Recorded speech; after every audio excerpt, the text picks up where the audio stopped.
सभी विद्यार्थियों का कक्षा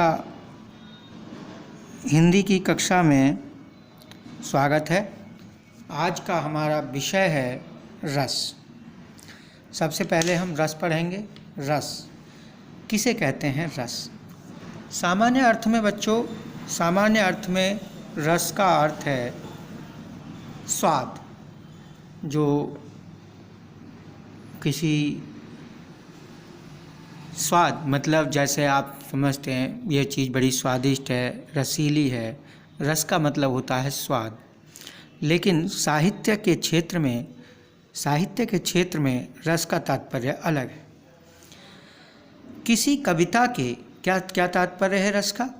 किसी कविता के पढ़ने या किसी काव्य के सुनने या किसी अभिनय से मतलब है नाटक, फिल्म, ड्रामा, किसी अभिनय को देखने से जिस आनंद की अनुभूति होती है उसको रस कहते हैं। इस आनंद को रस को काव्य की आत्मा कहते हैं। इस रस को काव्य की आत्मा कहते हैं। कैसे? जैसे हम किसी नाटक को देखते हैं और नाटक को देखते हुए हम उस नाटक के नायक को, हीरो को, जब हम उसको दुखी देखते हैं तो दुखी होते हैं। आप मानो आप फिल्म देख रहे हैं तो फिल्म को देखते हुए जब हीरो दुखी होता है तो आप भी दुखी होते हैं। जब कभी वो हंसी के समय में होता है तो आप भी हंस रहे होते हैं। जब कभी वो लड़ाई कर रहा होता है, पिट रहा होता है, तो आपके मन में भी जोश भर जाता है। वही हंसी, जोश और दुख का जो आनंद है वही रस कहलाता है।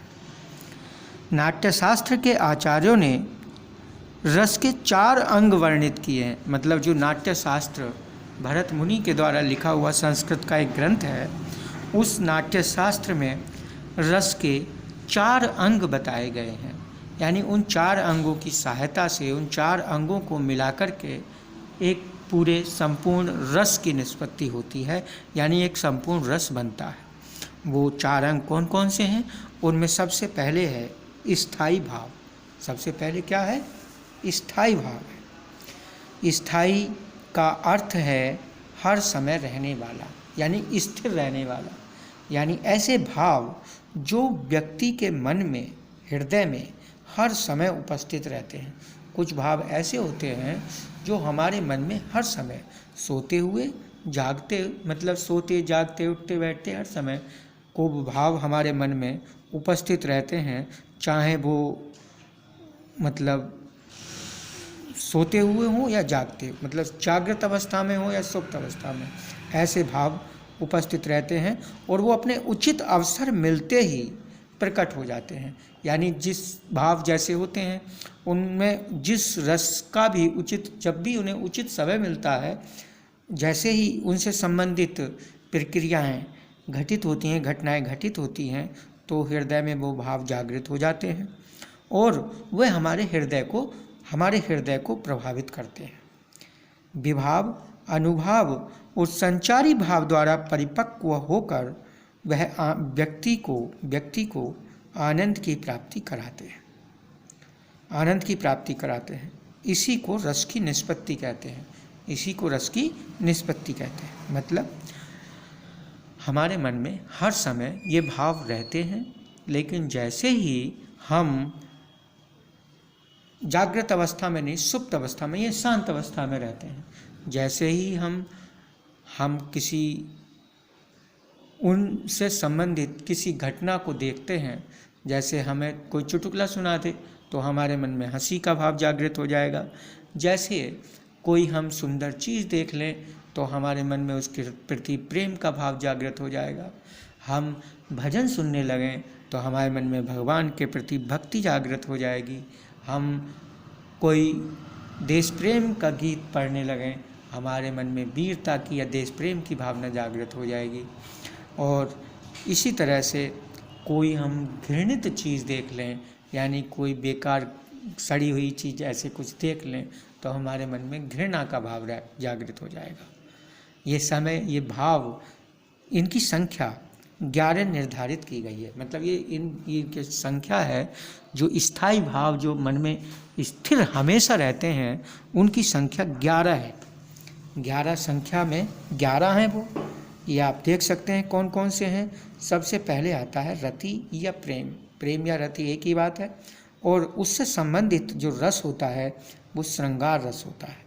दूसरा शोक नाम का स्थायी भाव होता है, उससे संबंधित करुण रस होता है। निर्वेद से संबंधित शांत रस है। एक स्थायी भाव है क्रोध से संबंधित रौद्र रस है। उत्साह नाम का स्थायी भाव होता है, उससे संबंधित रस वीर रस होता है। एक हास रस मतलब हास नाम का स्थायी भाव होता है और उससे संबंधित रस हास्य होता है। भय नाम के स्थायी भाव से संबंधित भयानक रस होता है। जुगुप्सा या घृणा स्थायी भाव से संबंधित जो रस होता है बीभत्स रस होता है।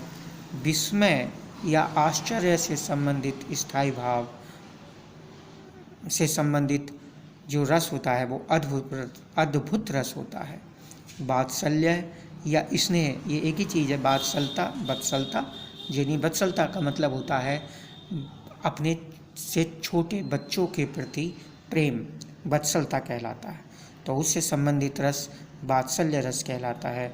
और जो हमारे ईश्वर के प्रति जो प्रेम होती है, भक्ति होती है, उससे संबंधित जो रस होता है उसे हम भक्ति रस कहते हैं। इस तरह से स्थायी भाव की संख्या 11 होती है। रति, शोक, निर्वेद, क्रोध, उत्साह, हास, भय, जुगुप्सा और विस्मय, वत्सलता, ईश्वर के प्रति प्रेम या अनुराग। आगे दूसरा जो इसका, एक तो आपका स्थायी भाव हो गया रस का अंग। रस का दूसरा अंग जो होता है बच्चों वो कहलाता है विभाव। रस का दूसरा अंग विभाव कहलाता है। विभाव कहते किसे हैं? जो व्यक्ति होता है, व्यक्ति के हृदय में स्थायी भावों को जागृत करने वाले जो कारण होते हैं उन्हीं को विभाव कहते हैं। यानी जो हमारे मन में जो ये सोए हुए भाव हैं 11, जो ये किसी न किसी समय पे जागते हैं। कब जागते हैं? जब इनसे संबंधित तो कोई कारण, कोई घटना बाहर घटित होती है, सामने घटित होती है। जो घटना घटित होती है तब वो भाव जागते हैं। और जो इन भावों को जगाने का कारण होता है, जो घटना होती है, जो व्यक्ति होता है जिसके कारण वो भाव जागते हैं, उन्हीं कारणों को हम विभाव कहते हैं। उन कारणों को विभाव कहते हैं। विभाव 2 तरह के होते हैं। पहले नंबर पर होता है आलंबन विभाव। आलंबन विभाव किसे कहते हैं? आलंबन का मतलब होता है सहारा। आलंबन का मतलब होता है सहारा, यानी जो रस को सहारा दे। यानी जैसे कैसे? जिस व्यक्ति या वस्तु को देखने से, सुनने से स्थायी भाव जागृत अथवा उद्दीप्त होते हैं। उद्दीप्त माने बढ़ना, जागृत होना होते हैं, वे आलंबन विभाव कहलाते हैं। जैसे आप किसी सुंदर स्त्री को देखो, किसी सुंदरी को देखो तो उसको देख करके मन में प्रेम का भाव उत्पन्न हो जाता है। प्रेम का भाव उत्पन्न हो जाता है तो वह सुंदरी जो आलंबन विभाव होगी। आलंबन विभाव भी बच्चों 2 तरह के होते हैं। आलंबन विभाव 2 तरह के होते हैं। एक तो होता है आश्रय। आश्रय मतलब शरण देने वाला, रस को जो शरण दे, आश्रय देने वाला, सहारा देने वाला या शरण देने वाला। जिस व्यक्ति के मन में स्थायी भाव जागृत होता है उसे तो हम आश्रय कहते हैं। और दूसरा होता है विषय। जिसको देखकर व्यक्ति के मन में स्थायी भाव जागृत होता है उसे विषय कहते हैं। यहाँ 2 चीज़ें हुई, एक जिसके मन में स्थायी भाव उत्पन्न हुआ, दूसरा जिसको देखकर व्यक्ति के मन में स्थायी भाव उत्पन्न हुआ। तो जिसके मन में स्थायी भाव उत्पन्न हो उसे आश्रय कहते हैं, और जिसको देखकर स्थायी भाव उत्पन्न हो उसे विषय कहते हैं। जैसे आप समझ लो, किसी ये पहले उदाहरण में जैसे किसी सुंदरी को देखा, एक व्यक्ति ने सुंदरी को देखा, उसके मन में स्थायी भाव जागृत हुआ, तो सुंदरी तो विषय होगी, क्योंकि सुंदरी को देख करके स्थायी भाव उत्पन्न हुआ है, और वह व्यक्ति आश्रय होगा जिसके मन में स्थायी भाव उत्पन्न हुआ है। एक फिर विभाव आपने आपको बताया, विभाव एक तो आलम्बन विभाव होता है, दूसरा उद्दीपन विभाव होता है। उद्दीपन किसे कहते हैं? उद्दीप्त का मतलब होता है बढ़ाने वाला, उद्दीप्त का मतलब होता है बढ़ाने वाला, तेज करने वाला। जो आश्रय हुआ, आश्रय के मन में स्थायी भाव आश्रय के मन में जागृत होते हैं। ये हमने अभी यहाँ पर बताया आपको कि आश्रय व्यक्ति के मन में, जिसके मन में स्थायी भाव जागृत होता है उसे आश्रय कहते हैं। तो व्यक्ति आश्रय हुआ, आश्रय के मन में जो स्थायी भाव जागृत हुआ, हाँ, आश्रय के मन में उत्पन्न या जागृत जो स्थायी भाव को और अधिक तीव्र करने वाला, तेज करने वाला या बढ़ाने वाला जो कारक होता है, उस बढ़ाने वाले कारक को उद्दीपन विभाव कहते हैं। मतलब कैसे? जैसे पहला ही उदाहरण है, आप देखिए, हमने बताया कि स्त्री को देख करके मन में प्रेम का स्थायी भाव उत्पन्न हुआ, रति का स्थायी भाव उत्पन्न हुआ। तो उस उदाहरण में